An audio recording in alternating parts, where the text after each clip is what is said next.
오늘은 2026년 3월 6일 한국 시간 기준으로 오늘 암호화폐 시장을 월가가 어떻게 읽는가를 투자자들이 바로 이해할 수 있게 아주 쉽게 풀어보겠습니다. 먼저 이 영상은 투자 권유가 아닙니다. 암호화폐는 변동성이 크고 손실이 날 수 있으니 오늘 내용은 오직 시장 구조를 이해하는 정보로만 들어주세요. 자, 그럼 시작합니다. 많은 분들이 시장을 볼 때 이렇게 묻습니다. 비트코인 올랐어. 알트는 왜 안 가? 호재 뉴스 떴어. 그런데 월가, 즉 기관 투자자들은 질문이 다릅니다. 월가는 가격보다 먼저 돈이 들어오는 길을 봅니다. 쉽게 말하면 월가에게 중요한 건 코인이 몇 % 오르느냐가 아니라 기관, 돈이 들어오고 나갈 수 있는 통로가 열렸느냐, 그리고 그 통로가 앞으로 더 넓어지느냐입니다. 그래서 오늘은 가격 이야기를 잠깐 내려놓고 월가가 보는 핵심 6가지를 하나의 흐름으로 연결해서 설명하겠습니다. 이 6가지는 따로 노는 뉴스가 아니라 한 줄로 이어집니다. 첫째, 상장 지수 펀드로 기관 돈이 들어오는지, 둘째, 달러 결제길이 코인 업계에 더 붙는지, 셋째, 시장 규칙을 정리하는 법안이 앞으로 가는지 아니면 막히는지, 넷째, 선물 시장과 미결제 약정 같은 파생 신호가 추세를 확인해 주는지, 다섯째, 스테이블 코인이라는 시장의 현금이 감독 이슈로 유동성을 조이지는 않는지, 여섯째, 이 모든 것을 바탕으로 개인이 오늘 같은 장에서 무엇을 먼저 챙겨야 하는지, 이 순서로 갑니다. 첫 번째 이슈는 현물 비트코인 상장 지수 펀드에 돈이 순유입으로 들어왔느냐입니다. 여기서 상장 지수 펀드는 쉽게 말해 기관들이 규정 안에서 편하게 살 수 있는 공식 통로입니다. 개인이 거래소에서 직접 사는 건 개인 통로라면 상장 지수 펀드는 제도권 통로입니다. 월가는 이 통로가 살아나는 순간을 굉장히 중요하게 봅니다. 왜냐하면 통로가 살아나면 돈이 한 번 들어오는 게 아니라 계속 들어올 수 있는 구조가 되기 때문입니다. 오늘 뉴스 흐름에서는 상장 지수 펀드 쪽에서 순유입이 잡히는 숫자가 언급됩니다.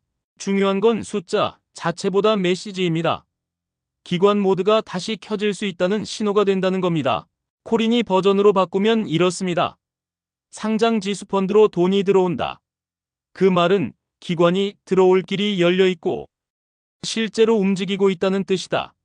그래서 월가는 오늘 캔들 하나보다 순유입이 며칠 연속 이어지는지를 더 크게 본다. 두 번째 이슈는 여기서 생기는 코린이들의 혼란입니다. 그럼 돈이 들어오면 바로 쭉 올라야 하는 거 아니야? 많은 분들이 이 공식을 믿는데 기관 시장에서는 이 공식이 자주 깨집니다. 왜냐하면 기관은 한 손으로 사고 다른 손으로 위험을 막는 행동을 동시에 하기 때문입니다. 쉽게 말해 기관은 그냥 사기만 하는 게 아니라 가격이 흔들릴 때 손실이 커지지 않도록 반대 방향 안전장치를 같이 걸어둡니다. 또 하나는 차익거래라는 게 있습니다.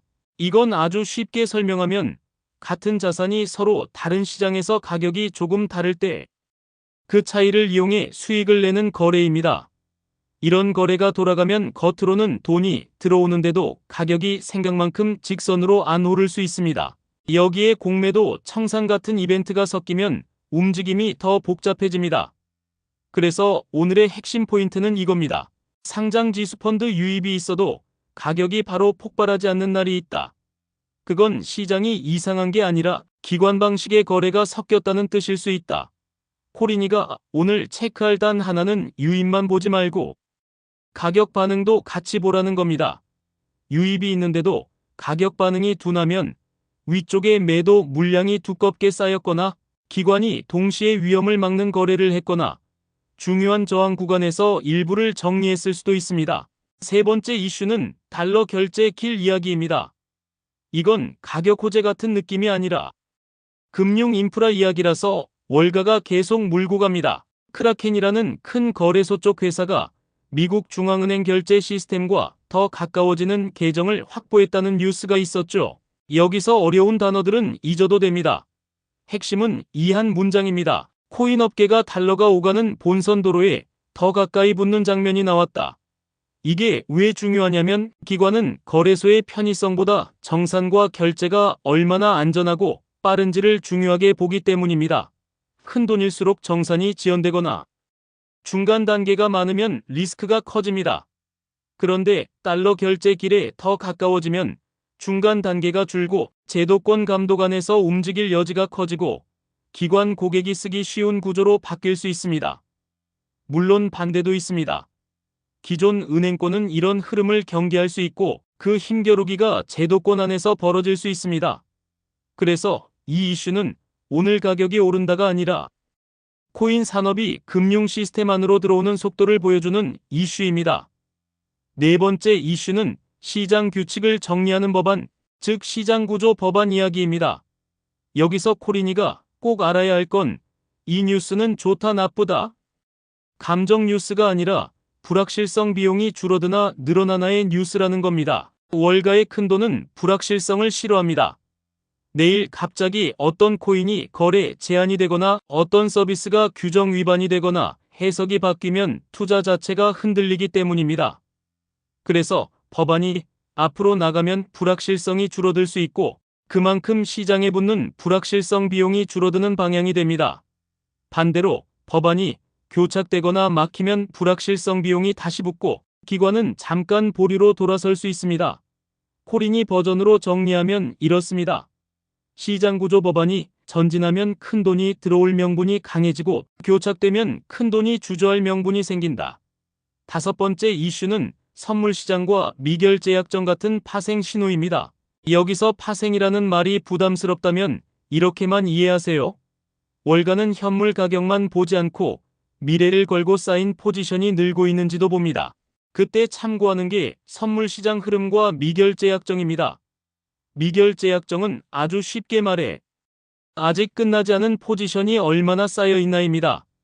이게 늘면서 가격이 오르면 시장에 포지션이 쌓이고 있을 가능성이 있고 즉 기관이 싸는 장일 수 있습니다. 반대로 가격이 확 튀는데 미결제약정이 줄면 누군가 포지션을 정리하면서 생긴 청산장일 수도 있습니다. 코린이가 오늘 기억할 세 가지는 이것만이면 충분합니다. 첫째, 선물이 현물보다 계속 높게 붙는지 낮게 붙는지로 시장 심리의 방향을 참고한다. 둘째, 미결제약정이 늘면서 오르는지로 싸는 장인지 본다. 셋째, 가격만 튀는데 미결제약정이 줄면 청산 성격을 의심한다. 여섯 번째 이슈는 스테이블 코인과 자금 세탁 방지 감독입니다. 스테이블 코인은 코인판에서 현금 같은 역할을 합니다. 코인을 사고 팔 때 중간에서 현금처럼 쓰이는 통화이기 때문에 시장 유동성의 혈관이라고 보면 됩니다. 혈관이 커지면 당연히 감독과 규칙이 따라붙습니다. 국제적으로는 자금 세탁과 제재 회피를 막기 위한 기준이 계속 강조되고 있고 스테이블 코인이 그 통로로 쓰일 수 있기 때문에 감독이 강화되는 흐름이 나옵니다. 여기서 코린이가 알아야 할 포인터는 두 가지입니다. 단기적으로는 감독 강화가 부담이 될 수 있다. 왜냐하면 통로가 조이면 거래가 불편해지고 유동성이 줄어들 수 있기 때문입니다. 하지만 장기적으로는 투명한 통로가 만들어지면 오히려 기관, 자금이 들어오는 전제 조건이 될 수도 있다. 기관은 불투명한 통로를 싫어하기 때문입니다. 자, 이제 6개 이슈를 한 문장으로 묶어보겠습니다. 오늘의 월가 이슈는 가격이 아니라 구조였다. 상장지수 펀드 통로가 살아나고 있는지, 달러 결제 길이 더 붙는지, 시장 규칙이 정리될 가능성이 커지는지, 선물과 미결제약정이 기관 포지션을 확인해주는지, 스테이블 코인 감독이 유동성을 조이지는 않는지, 월가는 이 5가지 구조를 보고 돈을 움직입니다.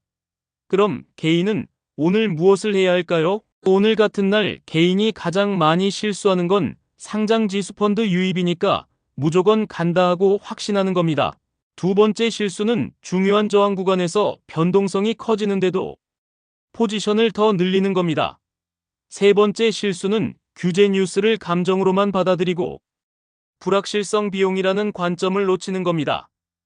네 번째 실수는 현물 차트만 보고 지금이 기관이 싸는 장인지 청산으로 흔들리는 장인지 구분하지 못하는 겁니다. 다섯 번째 실수는 스테이블 코인 감독 이슈를 남의 일로 보고 유동성 리스크를 과소평가하는 겁니다. 그래서 오늘 실전 체크리스트는 아주 단순하게 가져가세요. 첫째, 오늘은 가격보다 상장지수 펀드 통로가 살아있는지부터 본다. 둘째, 유입이 있어도 가격 반응이 꼬일 수 있다는 걸 전제로 하고 포지션 크기부터 조절한다. 셋째, 달러 결제 길과 같은 인프라 뉴스는 단타 재료가 아니라 제도권 편입 속도라는 관점으로 본다. 넷째, 시장 구조 법안 뉴스는 호재 악재가 아니라 불확실성 비용이 줄어드는지 늘어나는지로 해석한다. 다섯째, 선물과 미결제 약정으로 싸는 장인지 청산장인지 감을 잡는다. 여섯째, 스테이블코인 감독 흐름은 유동성 혈관 점검으로 받아들이고 알트까지 번질 수 있음을 염두에 둔다. 마지막으로 오늘 대본을 한 문장으로 마무리하겠습니다. 코인판에서 오래 살아남는 사람은 예측을 잘하는 사람이 아니라 기관이 돈을 넣는 구조를 이해하고 리스크를 먼저 관리하는 사람입니다. 앞으로 올라올 투자 정보 뉴스를 놓치지 않으시려면 구독과 관심 등록으로 함께 해주시면 감사하겠습니다. 정리된 정보가 유용하셨다면 좋아요와 구독 부탁드려요. 좋아요와 구독은 새로운 콘텐츠를 만드는데 큰 도움이 됩니다. 머니픽 코리아 굿뉴스 GNTV였습니다. 감사합니다.